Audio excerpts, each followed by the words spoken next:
Maria. But the other formula was, assuming it happened, the withdrawal support will ask both President and Vice President to Resign. Are you in favor of that if ever that happened? And then let SP, Tito Soto, take over. It's also in the Constitution. Then he will call for a special election as a caretaker president. Maganda kung si Tito Soto, magaling kuha niya na. Kasi si Tito ay... Ano mangyayari sa'yo? Babalikan ka dyan.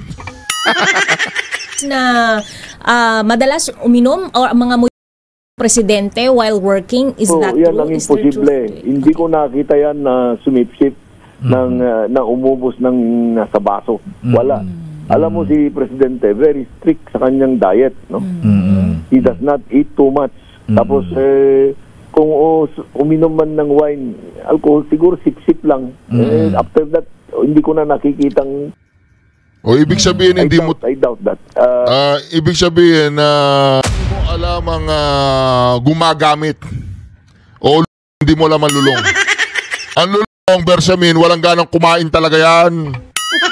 Walang mataba, kadalasan sa mga payat. Walang tulog ang mga yan, walang kain. Gising na gising ang mga yan. Walang kain, walang tulog. Magtanong ka muna kung ano yung karakteristik ng mga si Bersamin, niloloko mo yung taong bayan. Hindi raw niya nakitang kumain, strict ang diet niya. Strict ang diet niya, wala siyang ganong kumain. Hindi totoo yan, kahit na hindi ako kasama siguro. Pag trip mo maging sensitive ka. Nako mga ka-reaction, nagtanan na daw po si Bongbong Marcos tsaka itong si Claire Castro. Tumakas na daw po ng bansa mga ka-reaction. Tumakas na daw po ng bansa si Claire tsaka si Bongbong Marcos at magsisimula daw po sila ng panibagong pamilya. Kasi parang naramdaman ni Bongbong Marcos wala yata siyang anak sa kanyang unang asawa. Hindi po, joke lang yun kasi nungaling-ala na sinabi ko. Pakitanggal nga sa record natin sinabi ko patungkol sa pagtatanan nilang dalawa ni Claire Castro at ni Bongbong Marcos. Hindi po sila nagtanan, hindi sila nagtanan. Ang ginagawa po nila, patuloy ang kanilang pagsisinungaling silang dalawa. Palagay ko, wala naman talagang cabinet meeting silang dalawa lang lagi nag-uusap nito Kasi talagang mga ka-reaction, yung tono ng pananalita po ni Claire Castro mga ka-reaction ay talagang gustong-gusto ni BBM. Kapag sinabi mo yung problema, halimbawa, o nagbangag si BBM, ay, sigurado, sagot niyan si Pangulong Duterte.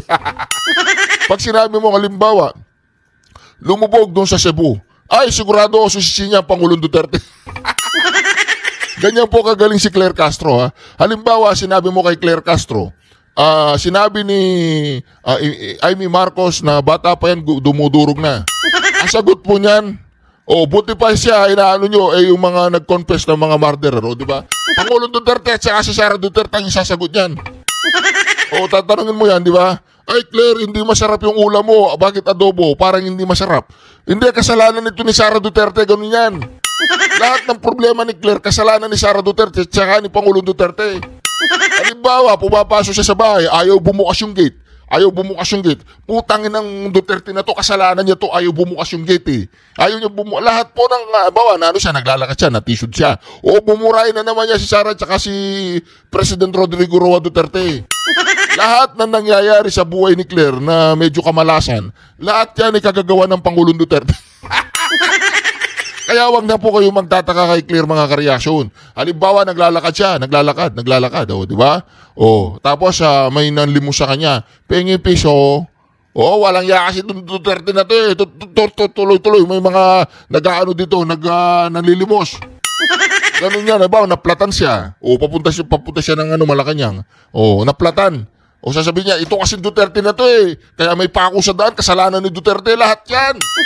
Halimbawa, namamalengke siya mga ka-reaction. Nagkamali siya ng bili, bilasa yung istang nabili niya. Pagdating sa bahay, pipirituhin na niya yung galunggong. Sisisina naman niya si Duterte kasi nangangamoy yung galunggong.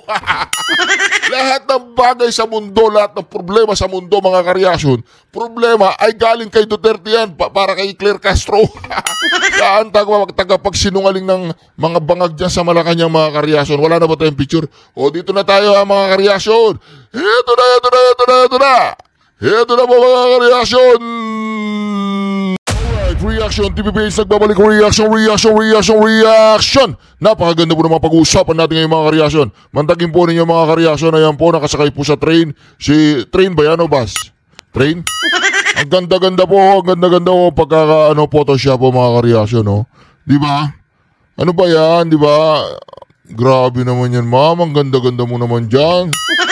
Oh, di ba? Sobra naman yan. Paano ba naman hindi mapo-fall in love sa'yo si ano? Si Bong Dasa. Si Bongbong Marcos, di ba? Grabe naman mga ka-reaction.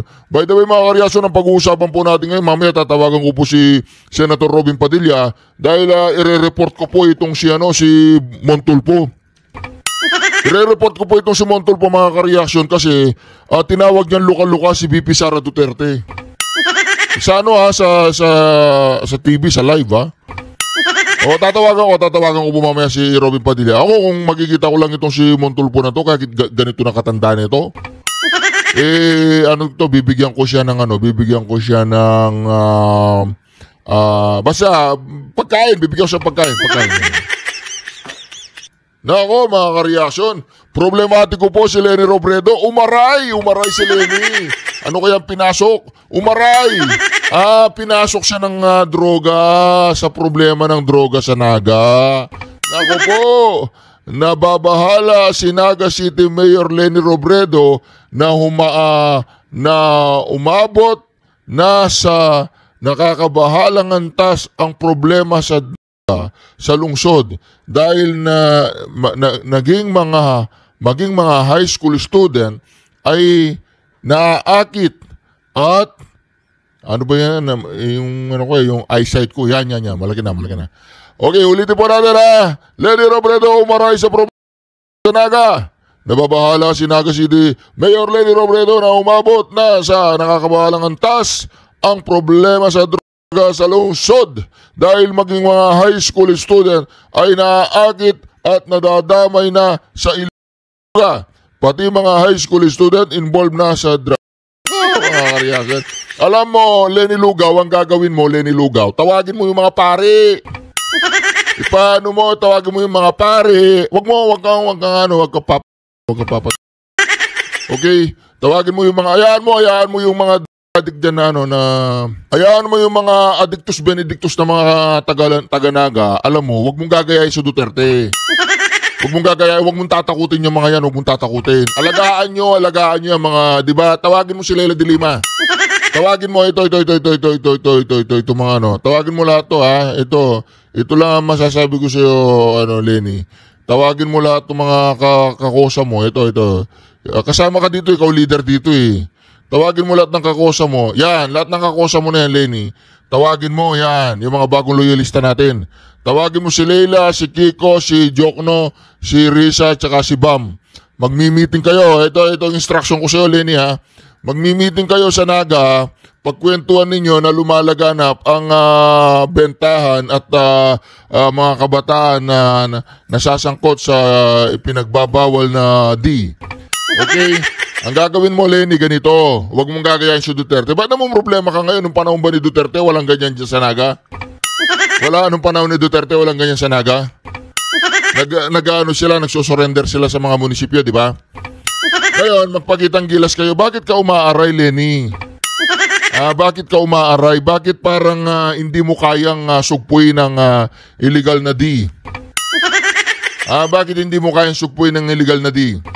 Anong dahilan, Leni? Mga ka-reaksyon, ito po kasi ang problema sa mga ipokritong ito. Ngayon, tingnan natin ang galing ni Leni na sawatahin at sugpuin ng illegal na D. Tingnan natin ang mga bagong loyalista ng Pilipinas, mga bagong loyalista ni Bongbong Marcos, mga kaintae gang, mga ka-reaksyon. Tingnan natin mga ka-reaksyon kung ano po ang masasabi ng mga taga-Naga. Mga taga-Naga, tulungan niyo daw ang inyong mayor. Tulungan daw ninyo magluto ng lugaw. Dahil parang dumarami na ang nagluluto ng bato dyan sa Naga. Parang kung lumalaganap na ang bato. Nako, Leni, anong gagawin mo ngayon? Anong gagawin natin? Puntahan mo si Bongbong Marcos. Sabi mo kay Bongbong Marcos, itigil niya muna ang pagpupulburon. Sabihin mo, tulungan kanya dyan. Yung pag-iwing-iwi ng kanyang panga, sabihin mo, pumunta muna siya sa Naga, sabihin mo, magkaroon kayo ng anti-bangag dyan sa Naga. Tawagin mo si Bangag, punta kayo ng Naga, kayong dalawa, tapos sabihin mo, anti-bangag. Ganon. Ganon ang gawin mo. Kawawa naman si Leni Robredo.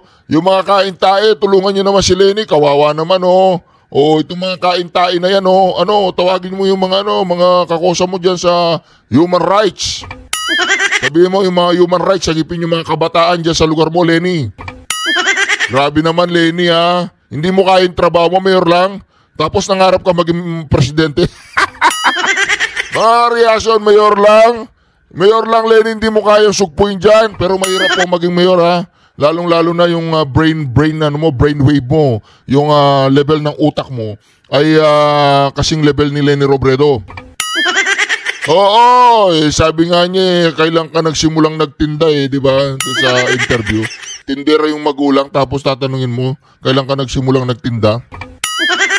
Etong si Leni, mga ka-reaksyon, problematiko. Ulitin ko po, hindi po niya alam ang gawin niya pagdating sa illegal D. Bakit? Kasi pinoprotektahan nila yung mga adik. Ngayon, hindi sa inaasahang pagkakataon, yung palang presidente ay kakosa nila. Kaya naman pinapangalagaan nila si Bongbong Marcos. Kung ang Pangulong Duterte lamang ang presidente ngayon, baka si Bongbong Marcos nagbabakasyon sa Germany, Maniwala kayo, mga ka-reaksyon. Bago daw magkaroon ng eleksyon ng 2022, galing ng Germany si Bongbong Marcos, nagparehab. Sabi nila, sino nagsabi? Pangulong Duterte. Narinig ko Sabi niya may nagparehab. Hindi si Bongbong Marcos yun. O hindi raw si Bongbong Marcos pakitanggal sa record in aid of the legislation yung nagparehab. Mga reaksyon, ano pong masasabi ninyo? Umaaray si Leni. May ipinasok sa kanyang sinasakupan, Naga City. May pinasok daw siya ng mga bato, pick. Di ba? Leni, magbato, pick kayong dalawa ni Antiveros kung anong gagawin ninyo sa mga bangag. Yan sa Naga. Baka, Leni, baka nagagalit na yung mga taga-Naga sa'yo, hindi mo lamang gagawin mo pagdating sa pinagbabawal na di. Nananawagan po ang Reaction TVPH sa mga taga-Naga. Tulungan po ninyo ang inyong weak leader na si Leni Robredo. Weak leader din pala si Leni. Umaaray, alam mo, Leni, kung ang Pangulong Duterte yan, hindi siya ang aaray. Ang aaray yung mga Naga. Baka hindi na sila umaray. Hindi na nila maramdaman yung aray. Kaya kung ako sa'yo, Leni, pumunta ka ng Dahig sa ICC. Doon, kausapin mo ang Pangulong Duterte, tanungin mo siya, papaano linisin ang sa isang munisipalidad, sa isang syudad. Yun, ganon, pumunta ka na Dahig. Kausapin mo ang Pangulong Duterte, expert yun sa mga ganyan, sa mga expert. Walang matitirang bangag dyan sa Naga, Leni. Pag sinabi ng Pangulong Duterte, tumigil kayo, ano gusto nyo, titigil titigil lahat yan. Kapag hindi sila tumigil magbato, titigil pa rin ang mga yan. Ganun lang yun. Sa ayaw at sa gusto nila, titigil sila. Gusto nila tumigil, titigil sa rehab. Ayaw nila tumigil, hindi rehab. Doon sa ilalim ng mga marble. Diba, anong gusto mo? Anong gusto mo? Diba, ganun lang yun kasi, sakit yan. Sakit na may gamot yan. Diba, sakit na may gamot. Dalawang klaseng gamot yan. Gagaling ka, yung tamang gamot, o pagpapatuloy mo yung gamot na papunta ng masisira buhay mo. Pati yung mga buhay ng mga nasa papaligid mo masisira dahil sa'yo, di ba? Kaya, Leni, kung ako sa'yo, pumunta ka ng Dahig. Kausapin mo ang Pangulong Duterte, magpa-seminar ka sa kanya. Kasi wala naman kayong kinaalam dyan. Kasi ang gagawin nyo dyan, aalagaan nyo yung mga duruga. Aalagaan nyo yung mga yan, pararami nyo. Dumarami daw po ang mga sa Naga City. Nananawagan po kami mga taga-Naga. Kung hindi kaya ni Leni Robredo na sawatain ang droga sa lugar ninyo, palitan nyo siya. Kaya ganun lang yun. Ay nako, mga ka-reaksyon, minalas po si Saldico. Akala po niya buenas siya. Akala niya buenas eh. Nung silang dalawa ni Tambaluslos, nagyayabang-yabangan sila sa Quadcom, nagyayabang-yabangan sila sa 19th Congress. Kasi punong-puno ang bulsa nila, 19th Congress. I am from 19th Congress. I am from 19th Congress. I am from 19th. Oo, sila ngayon, nagbabanatan. Balita ko nga si Don Gonzales, nagtatago na rin eh. Balita ko nga si Don Gonzales, papatawag na ng ombudsman eh. Iba mga reaksyon, minamalas po, kamalasan yan, karmasan yan, saldi ko. Bumaligtad ka na, pumanig ka na sa katwiran. Pero saldi ko, hungas ka pa rin, makukulong ka pa rin. Pag umuwi ka dito, totodasin ka naman kasamaan mo sa loob ng mga kasindikatuan. Ngayon, kung hindi ka naman matodas sa mga taga-kasindikatuan, diretso ka ng kulungan, ganun lang yon. Ito pa. Ayan, ako! Ang gandang lalaki no, di ba? Tabang-tabang, ayun, minalas. Pagdating ng Bongbong Marcos administration, ayan. Pakainin niyo yan. Pero tumaba na daw siya ngayon, tumaba na eh, no? Tataba din yan, ako, mga kareaksyon. Wag niyo, sana umaba pa ang buhay ni Ombudsman na Remula. Umabot pa sana siya ng mga 3,000 taon. Yan. Yan, ako, yung pa mga kareaksyon. Yan pa mga kareaksyon. Nung hindi pa siya sumasanib sa mga bangag. Nung hindi pa siya sumasanib sa mga bangag doon sa Malacanang mga kareaksyon, ganyan po ang itsura ni ano. Anong pangalan nito? Vince Dizon.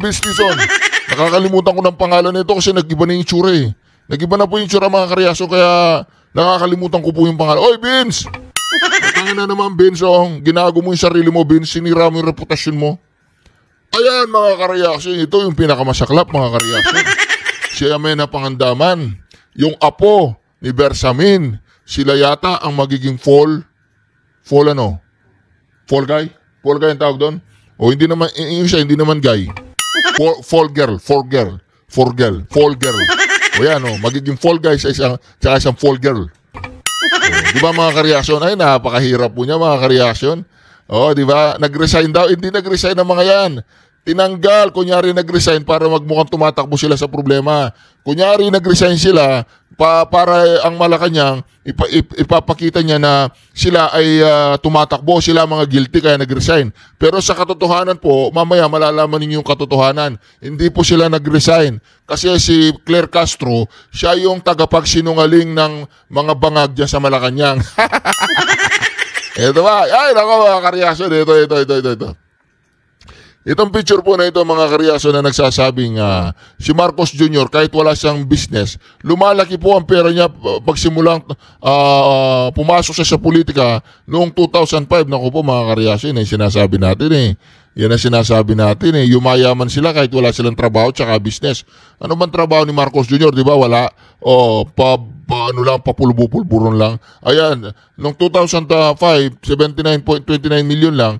Noong 2024, 1.3 billion na. Naku, wala naman trabaho no? Presidente, magkano ba sahod ng presidente? Wala pang kalahating milyong piso yan eh. Ilang taong presidente ka na ba? 3 taong presidente, di ba? Grabe naman yan, Bongbong. Pero hindi pa po yan, hindi pa yan. Wala yan, ano lang yan. Baga, kasinungalingan pa yan. Di ba? Kasinungalingan pa yan. Ay nako, ganyan po ang inihalal ninyong presidente ng Pilipinas. Sensitive. Makikipagkamayan lang, sensitive pa. Yan, di ba? Ganyan talaga yan. So, ito na po, si Claire Castro. President Marcos accepts resignation of Executive Secretary Lucas P. Bersamin and Budget Secretary Amena Pangandaman. Ayan po mga kareaksyon. Sandali lang, Corina. Si Corina po mga kareaksyon, siya yung may kagagawan kung bakit ang mga diskaya ngayon ay nasa kalagitnaan. Hindi, joke lang yun, Corina. Ito mga kareaksyon. Si Claire Castro, ang sinabi po niya dito, nag-resign si Bersamin. Ito, kailangan linawin po natin ito. Naguguluhan si Claire Castro. Kasalanan na naman ni Pangulong Duterte ito. Ang pagsisinungaling niya. Tagapagsinungaling na Malacanang. Yung amo mo talagang walang-wala na, lutang, bangag. Sinungaling yung amo mo, budol. Nahawa ka. Kailangan ka rin ba magpo-political test, Claire Castro? Ay, hindi pa. O sige, ito. Pakinggan mo natin mga reaksyon, ha? President Marcos accepts resignation of Executive Secretary Lucas P. Bersamin and Budget Secretary Amena Pangandaman. Hindi, ang nakakagulat lang kasi na inanunsyo, ang Malacanang mismo ang nag-anunsyo na nag-resign ang dalawa. Na hindi pa pala nagre-resign nung tapos yan, inanunsyo. biglang sasabihin ngayon ni dating Executive Secretary Bersamin, hindi siya nag-resign at all. Hindi yung nag-resign late, hindi siya nag-resign at all. Ganun. Ang akala ko, nag-resign siya after na i-anunsyo. Ever nagsumite si E.S. Bersamin ng resignation letter. Hanggang ngayon. Hanggang ngayon. So, ito siguro ang tanong doon na kailangan na may paliwanag ng Malacanang, bakit ang sabi ng tagapagsalita nag-resign out of delicadeza? Oo. Parang, ngayon, may problema ngayon sila. Magpaliwanag. Magpaliwanag. hindi pa nga tapos yung isang problema. Meron na kailangan ipaliwanag ngayon. Yeah. Siguro inunahan para makaalis ng maayos. Pero yun nga lang, ayaw Hindi, naman pero kung hindi totoo yun, Hindi may kasi problema totoo tayo. yun. Kung hindi totoo, parang pagsisinungaling lalabas. Yun kung, kailan nakausap mo na si ES? Nakausap ko si ES, hindi siya nag-resign. Diba? O, di ba? Kapag ang binabanatan ng mga mainstream media, si BBM, tsaka si Sara Duterte, basta't wag lang pag-usapan si Romualdez. Di ba? Ganyan naalata ko basta't wag lang pag-usapan si Romualdez. Okay lang yan, banatan natin lahat, wag lang si Romualdez. Ano kaya meron kay Romualdez? Ano? Pera! Meron kay Romualdez. Pera ng tao bayan. Pera! Pinalamon sila ng pera ng galing sa nakaw. Ganoon. Tanong lang yan. Bakit si Romualdez hindi binabanatan ng mga ministro? Balikan natin po si Claire. Balikan natin si Claire. Walang yaka, Claire. Tagapagsinungaling ka talaga ng Malacanang. Hindi naman pala nag-resign. Talipandas ka, Claire. Hindi naman pala nag-resign. Sinabi mo nag-resign. Ginagago mo si Bersamin Kailangan matawagan natin si Bersamin. Matawagan natin si Bersamin. Hintayin po ninyo mamaya mga kareaksyon na tatawagan ko si Robin Padilla, kakausapin ko patungkol dito kay Montulfo Hintayin po ninyo mamaya mga kareaksyon. Kailangan natin matawagan si Robin Padilla. Kasi parang si Raymart Santiago, wala siya sa Senado Si Robin Padilla, palagay ko pag nakita itong si Montulfo, kakausapin ko muna kung anong dapat gawin kay Montulfo kung isa-suggest natin, magpa-counseling si Montulfo o ipaka-counseling natin uli kay Raymart Santiago. Okay? Ito ba mga reaksyon Ito na. Kailangan matawagan natin si Bersamin. Si Tandang Bersamin. Tawagan natin. Tandang Bersamin! Pasok! Little President, una, siya nga ba ay nag-resign o tinanggal sa kanyang posisyon? Di ba, Little President po ang tawag sa isang executive secretary. Kung hindi ka pa naman bangag, basta-basta mo tatanggalin ang Little President, ang executive secretary. Kapag yan ay bumaligtad at binanatan mo ng binanatan yung apo niya na siya ngayon ang ginagawang fall guy, tapos ito namang si Amena Pangandaman ang gagawin lang fall girl, mga ka-reaction, kailangan natin marinig mga ka-reaction si E.S. Bersamin. Ano ba ang totoo? Nag-resign o tinanggal? Walang yaka bongbong ginagago mo yung matandang ito is Little President. Little President, una, siya nga ba ay nag-resign o tinanggal sa kanyang posisyon? Apo Lucas, Secretary Bersamin, sir, magandang umaga na imbag na malam, Apo. Imbag na malam, Apo. Imbag na malam, Apo Deo. Yes, sir. Ayan. Teya ba ang kasama Yes, sir. Ako, Ilocano pala si E.S. Bersamin, hindi ko alam. Hindi naman siya mukhang Ilocano Mukha siyang Italiano. Mukha siyang Italiano. Oo, Itang Ilocano. Good afternoon. Ayan, Teya Corpus ng San Ildefonso, Ilocos Sur. Ayan. Anyway, nang matatapang. Apo. Anyway, Apo Secretary Lucas Bersamin, ano ba talaga, Apo? Ayan, kayo po ba ay nag-resign o tinanggal sa inyong posisyon bilang Executive Secretary? Hindi ako nag-resign kasi hindi ko naman alam nung umaga ng late morning of Lunes, may tumawag sa akin. Malinaw po yun, hindi nag-resign Late na Lunes may tumawag sa kanya. Oy Claire, walang iya ka. Nagsinungaling ka, Claire. Ipaliwanag mo yan para matagal-tagal ka nang hindi nag-explain Claire, ginagago mo ba yung taong bayan? Ginagago mo lang si Lucas, hindi kami okay. Sige, try mo na si Lucas. Oo, magbanatan kayo. Nag-aaway-aaway na po mga magnanakaw, mga reaksyon. Bumaliktad na si Saldico. Binanatan niya si Bongbong Marcos at si Tambaluslos. Ang iniintay po natin mag-away dyan, mga kareaksyon. Alam po ninyo kung sinong iniintay natin mag-away dyan? Si Martin Romualdez tsaka itong si Bongbong Marcos, sila na lang ang hinihintay natin magturuan. Hindi, dinala namin sa iyo ang pera. Hindi, dinala namin sa iyo ang pera. Walang yaka, hindi pera, dinala mo sa akin pulburon.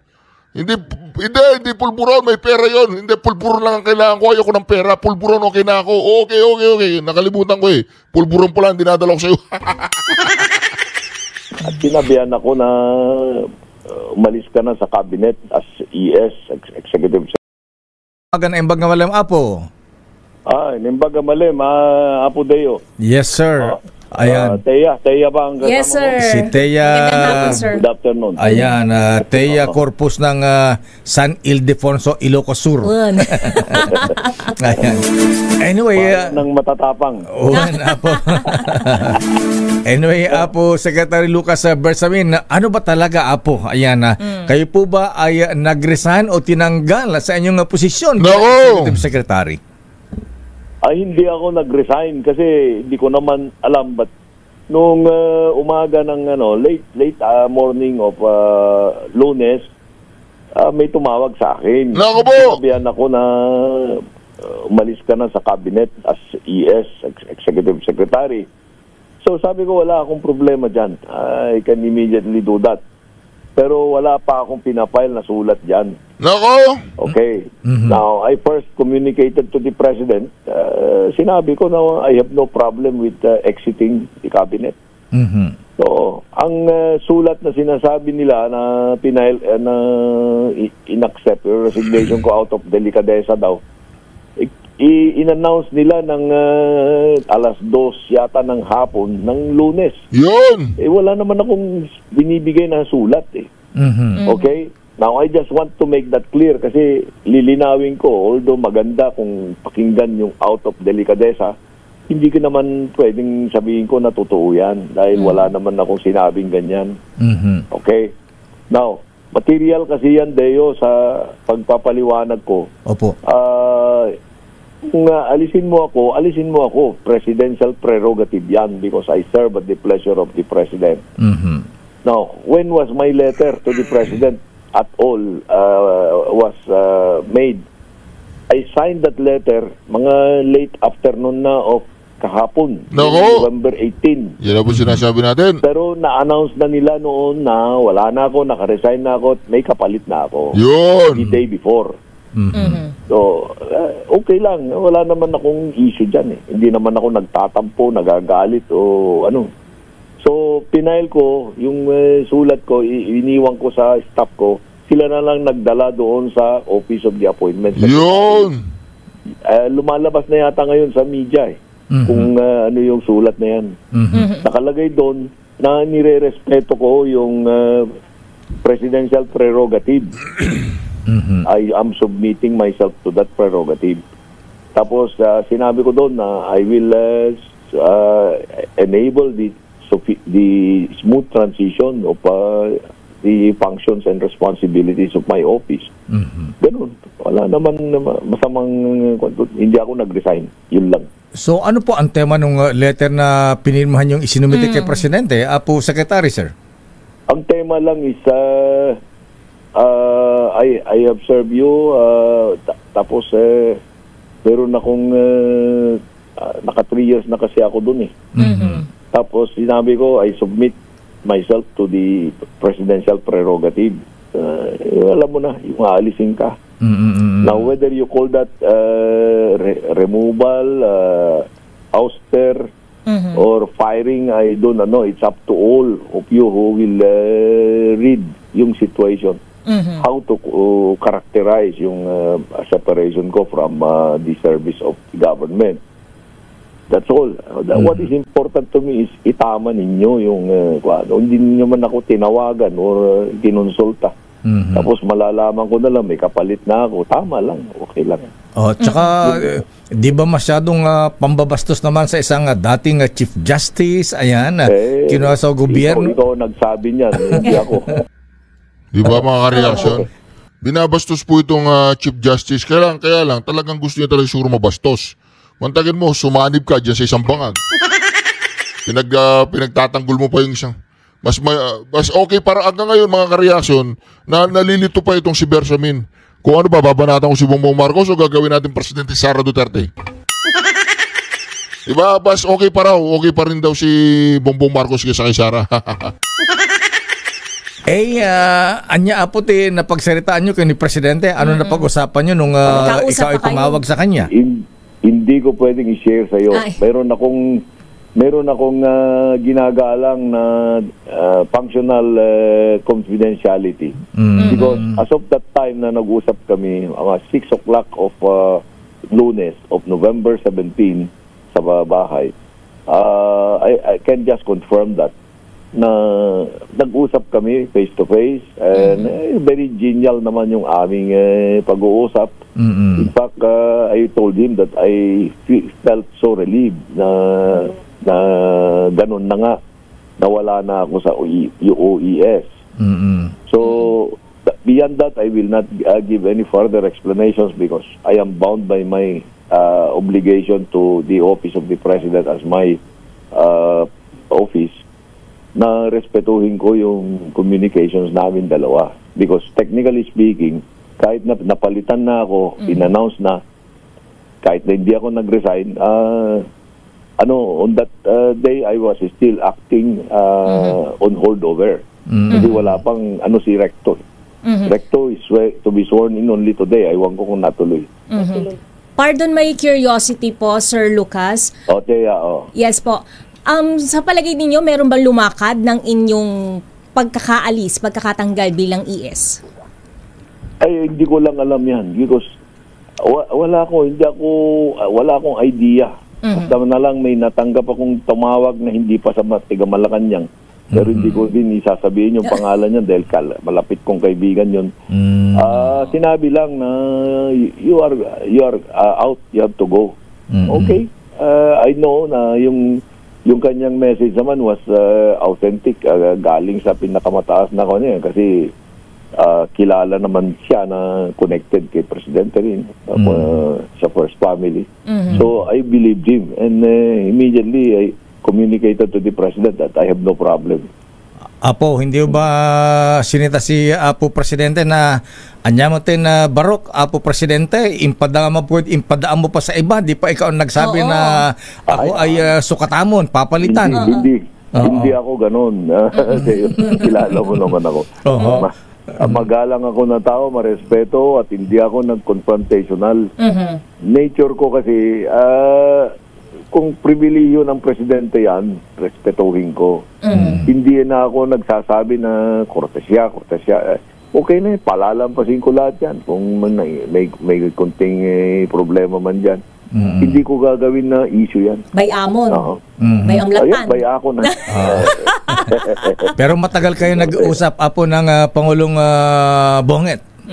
Siguro kalahating oras lang. Wow, tagal din. Between two intelligent people, 30 minutes is nearly 1 hour na. Kaya matalino si Presidente. I really like him. Di ba nagkaiyakan, Apo? Hindi naman. Nagkaroon ng picture, nagkudakan. Hindi selfie. Hindi ba ipiniluwanag ni Presidente Marcos kung bakit ka papalitan ni Secretary Ralph Recto? Ay, wala. Hindi kasama sa usapan namin yun. And I did not need to require him to give me the reason. Kasi that's already contrary to the exercise of his presidential prerogative. Kung sasabihin mo pa, hingin mo pa na bakit anong kasalanan ko, hindi na welcome it and just live with it.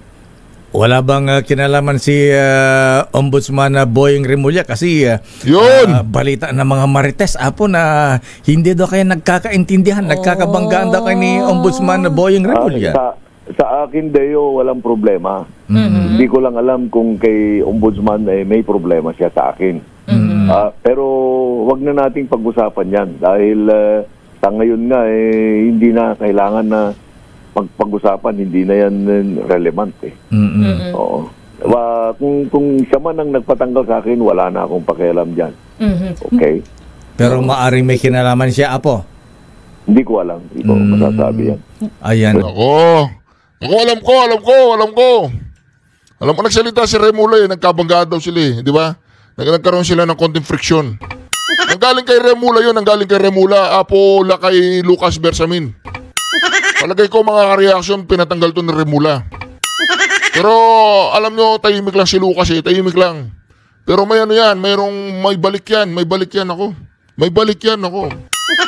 Tatuin ko din yung decision ni Presidente. Ano ba yung mga nagkaroon kayo ng hidwaan na may mga appointments daw yata na recommendation niya na tinatablan nyo, hinaharang nyo? Yan na. Wala bang ganon? Wala bang ganon? Hindi naman kami, alam mo, sa SOJ siya. Wala naman kaming maraming kaso na hinawakan or decision na hinawakan galing sa DOJ. So, narinig ko kayo ngayon lang, mayroon siyang sinasabi na nagtatampo siya, ay nasa radar na raw niya si Adrian Bersamin. Dahil ang unang napansin niya daw, yung appointments. Sabi ko, yung mga appointments naman si Presidente gumagawa niyan, yung pumipirma. Hindi naman kami ang nagde-decide niyan. We submit to the President. Kung pinirma ni Presidente, dapat tanggapin nila kasi si Presidente nang pumirma. Huwag nilang sabihin na si Adrian ang naglakad or gumawa ng paraan. Bakit mo magagalit ka sa mga tatrabaho para kay Presidente? But moving forward, Sir Lucas, do you still intend to work for the government or magpa-private practice or kakarir na lang po sa mga apo? No. On that occasion na nag-usap kami ni Presidente, hindi naman to confidential na there was a suggestion, no? Pero sabi ko, sir, this is the last position that I will ever accept sa gobyerno na. I am no longer young and I do not like anymore to work in government. Kasi nag-retire na ako sa judiciary. Tama na yun. Let the other younger and more motivated people come in and serve the government and the people. I think I have given enough of my life and experience and knowledge in the service of the country. So, tama na yan. Tinanggap ko na yung katapusan ko na ito.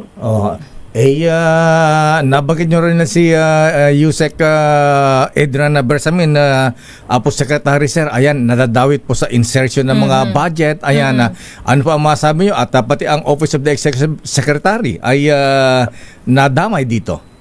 Yun na nga yung pinapalabas nila, no? Na yung undersecretaries daw, na dalawa, si Adrian at saka si Traigi Polaybar. Opo. Sila daw ang namahala doon sa pag-insert. Ikaw ba na congressman or senador, kahit na doon sa bicameral o kaya mo bang gawin yan na hindi ka kasama sa legislative? Hindi pwede yan. That's hardly credible at all. That's not even very likely. Sasabihin mo, 100 billion isingit ninyo dyan para kay Presidente. Maniniwala ka ba dyan? No. So ako hindi ko pwedeng sabihin pa na dahil naghihintay pa ako ng kung ano pa yung ibabanat nila.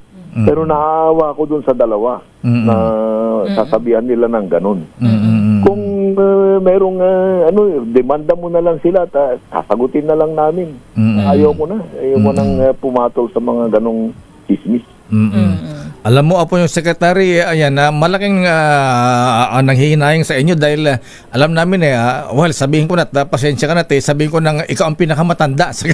sorry, Apo. Seasoned, lakay. Seasoned.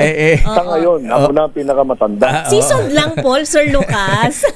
yung record holder, wala na. Ay, wala na. Kayo ang inaasang magbibigyan ng mga magandang advice sa Presidente. Magbibigay liwanag. Si Secretary Bunuan, pero nawala na rin. si Secretary Pascual, pero matagal nang wala. Si Secretary Jokno. Pero ngayon, siguro, ako na ang pinakamatanda. Buti na sabi mo yan. Ngayong wala na... Kaya mo ako. Ngayong wala na kayong mga elders dyan sa gabinete ng Pangulong Marcos. Maraming elders dyan, matatalino yung nandun sa cabinet. At saka they are very effective. Kasi motivated kami lahat dahil we are serving a president who is very intelligent and focused. Huwag na nating patulan yung mga banat sa kanya, baterya. Hindi totoo yung mga yan kahit nanggaling sa kapatid o hindi. Ayan. So hindi kayo naniniwala nga gumagamit ng droga ang presidente at first lady? Paano mo alam mo, ito lang actual na sinasabi ko yan. Opo. Pagka ang tao ay may history na ganyan, hindi ka pwedeng mag-focus ng magiging singhutin ka or siguro antukin or whatever. Wala akong nakitang ganyan kay presidente. So respetuhin natin yan dahil sinisiraan lang yan Nag-resurface din, Sir Lucas. Alam po ninyo, kung ako ang presidente, kukunin ko rin si Lucas Bersamin. Meron siyang tinatawag nating confidentiality. May pinag-aralan siya. Hindi siya katulad ni Saldico. Meron siyang tinatawag nating disente. Magsisinungaling siya para sa kahit na wala na siya kay BBM, poprotektahan pa rin niya si BBM kasi pag hindi niya ginawa yun, babalikan siya. Di ba, Lucas? Kailangan mong gawin yan Kasi pag hindi mo ginawa... The same thing that he displays in public must probably be true sa private. So, Secretary, ayan, ang daming kinakarap na problema ang ating Pangulo ngayon. Una, itong destabilization. Ayan, ano ang advice nyo sa Presidente? Ano sa tingin nyo? Matatapos ba? Kakayanin ba ng Pangulo na manatili pa sa posisyon hanggang 2028? Kayang-kaya ni Pangulo yan kasi si Pangulo nagsisilbi sa bayan. Wala tayong nakikitang excess or luho niya. Mabait lang. Oo. Pero kung hindi nagmumura yan, sasabihin natin mahina. Hindi. Dahil araw-araw yan nag-iisip tungkol sa bayan. Yan na naman, nagmumura na naman. Putang na naman, Bersamin. Ang tanda mo na, brada. Papunta na naman kay Duterte yung naratibo mo, Nagmumura na naman. Putang inang yan, Bersamin. Anong masama sa pagmumura? Meron bang masama sa pagmumura? Di ba nagmura din si Bongbong Marcos? Kaya lang hindi bagay sa kanya kasi nga siya weak leader. Para sa bayan. Ang sipag, pumupunta sa mga bayan sa probinsya. Tinitignan kung anong kailangan. Ganyan. Kaya ito lumitaw itong iso na ito. Dahil dun sa kanyang pag-iikot na naawa siya sa mga kababayan natin.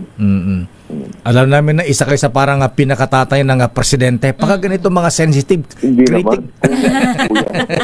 Kuya lang. Kuya. yung mga sensitive critical issue, Apo Lucas, sir, kayo ba ay kinukonsulta ng presidente? Depende dahil hindi naman. Alam mo, ang daming advisor ni presidente.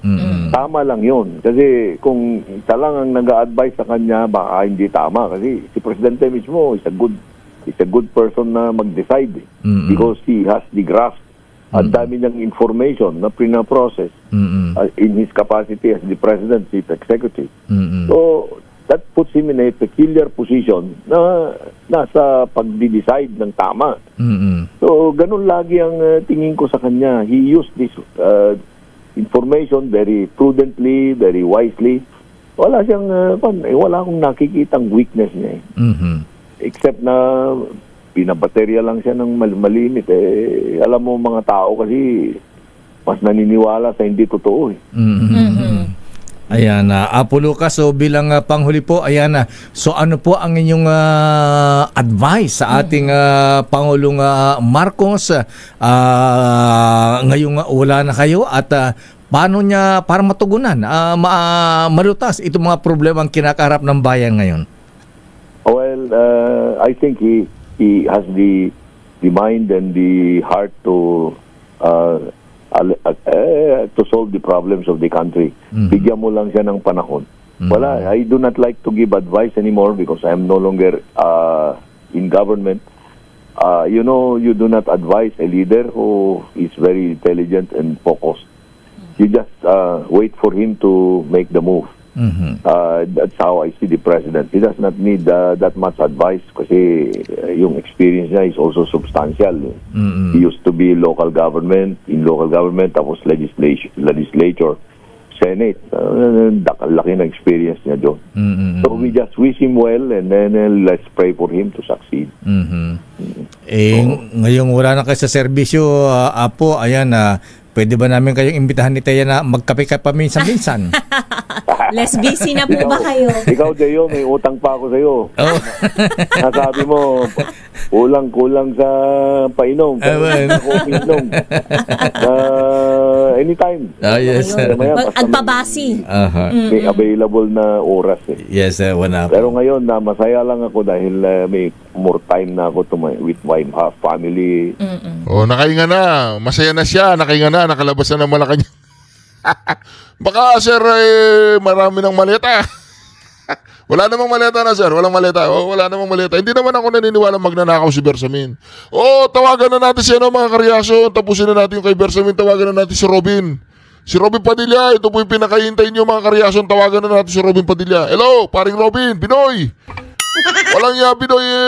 May kinukuda itong si Montulpo. Tinawag ba naman yan luka-luka si BP Sara? Tapos, ano daw? Dapat daw mag-resign kung mag-resign si Bongbong Marcos at Sara Duterte. Ang papalit daw si Tito Soto. Ayaan mo na si Tito Soto. Walang kinalaman dito. Walang kinalaman si Tito Soto. Walang kinalaman. Wala naman siyang kinuwento patungkol kay Pepsi Paloma. Wala siyang kinuwento patungkol doon. Basta ang kinuwento niya, busy ka. Okay. Sorry po, Senador. Basta ikaw nang bahala kay Montulpo. Sakali makita mo siya, kausapin mo, okay? Alright, bye. Syukran. Okay, bye. Wala na pong kausap doon, mga karyasa. Pagka po natin si Montulpo, wala nga ito. Bumabada na naman Taong bayan. At saka magiging unprecedented yan. Ano ba? Wala na ba tayong delikadesa? Si Ben, hindi. Bakit? Mas matanda ako sa kanila. Kasi sa amin sa ranking yan Kung sino mas matanda. May narinig akong kwento na binabanatan niyo yata in the past, you were still with Philstar. Binabanatan niyo si BBM, tapos lahat ng mga magkakapatid, sinabihan kayo, itigil niyo na yan. Correct. Ganun ba? Oo, sinabi nila.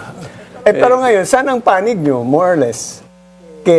Mukhang mas ayaw niyo si Sara kaysa kay BBM. Sa Pilipino ako, panig ako sa... Walang talo doon. Walang talo. Sino yun? Di ba sabi ko, anong mangyayari sa atin kung luka-luka yung magpatakbo ng bayan natin? So, out of the question din sa'yo, Mon, yung... di ba? Tawagin mo luka-luka si... Montulpo, tinawag mo luka-luka si BP Sara. Pag nakita ka ni BP Sara, alam mo yung nangyari sa sheriff, Montulpo, Extra constitutional na succession. Kasi iba may naglalaro na gano'n mayroong mga iba na military junta, Sos Maria. But the other formula was, assuming it happened, the withdrawal support will ask both President and Vice President to resign.